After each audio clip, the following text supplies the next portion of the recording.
केवल ब्रह्मचरती ओम जय जय गौ माता एक गोत्र तुम्हारा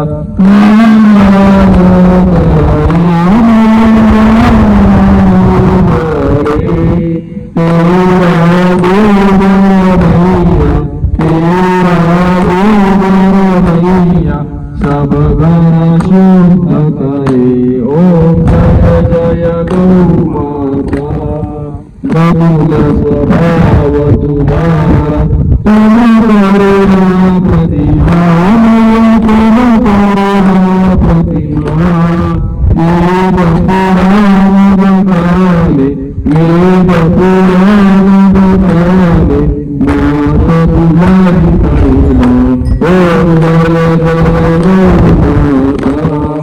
जय जय सुरुवातीला एक माठ घेतला 20 लिटरचा. माठामध्ये आपण 5 लिटर गोमूत्र घेतलं. सुरुवातीला 5 लिटर गोमूत्र घ्यायचं. 5 लिटर गोमूत्रानंतर 10 किलो शेण, गाईचं ताजं शेण 10 किलो त्याच्यामध्ये टाकतात आणि त्याचं चांगलं मिश्रण करायचं. एकजीव करायचं त्याला पूर्ण. आणि ते एकजीव झाल्यानंतर अर्धा किलो गूळ टाकायचं त्याच्यामध्ये.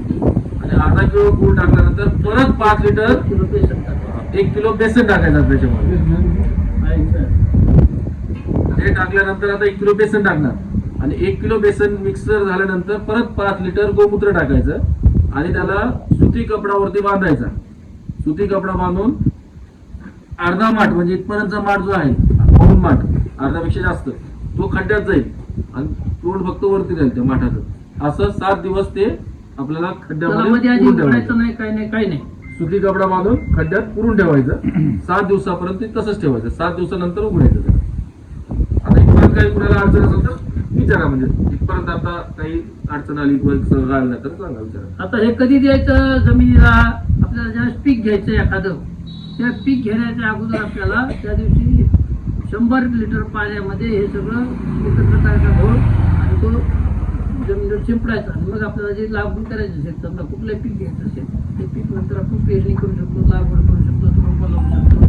ते जमिनीला देऊन नंतर हे सुरू करायचं. उभ्या पिकात दिलं नाही चालणार. नाही, उभ्या पिकासाठी नाही.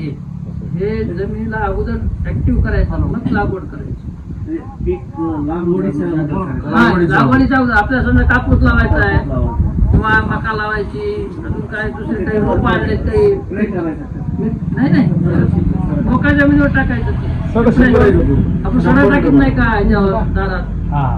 दाराचा सडा टाकतो तशा पद्धतीने 100 लिटर पाण्याला टाकून सगळं ढवळून घ्यायचं. 100 लिटर पाणी पण तुमच्या सोयीनुसार करायचं. आणि नंतर का थोडी जरा ओलसर जमीन असेल तर सोयीचं होतं. एकदम कोरड्या जमिनीवर टाकलं त्याला हे मिळालं कमी मिळतं. ओलसर असेल तर वाटलं तुम्ही अगोदर थोडी जमीन विसर्ग करून घ्या, मग टाका. असे कर.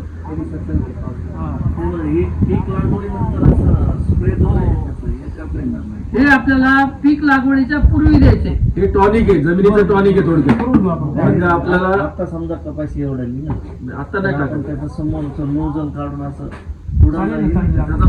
हे उपयोगाचं नाही. फायदा होणार नाही त्याचा. त्यासाठी वेगळे आहेत. हे जे फायदा आहे हे लागवडीच्या आधी. आता जर लावली असेल तर पुढची लागवड जेव्हा करू आपण त्यावेळेस ही प्रोसेस आधी करायची आणि त्याच्यानंतर लागवड करायची. आता लागवड झाली असेल तर राहू द्यायचं तशी. पण पुढच्या लागवडीच्या वेळेस आपल्याला नवीन लागवड करायची त्यावेळेस ही प्रोसेस करायची. हे जमिनीला आधी टॉनिक द्यायचं, म्हणजे हे पूर्ण शिंपडून टॉनिक भेटतं त्याला.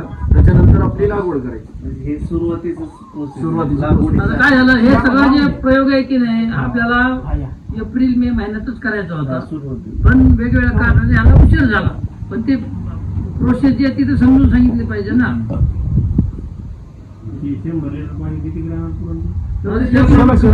तुम्हाला 200 लिटर लागतं तर मग हे डबल करावं लागेल. म्हणजे अशा 5 माठ तयार करू शकता. 500 लिटर करायचं.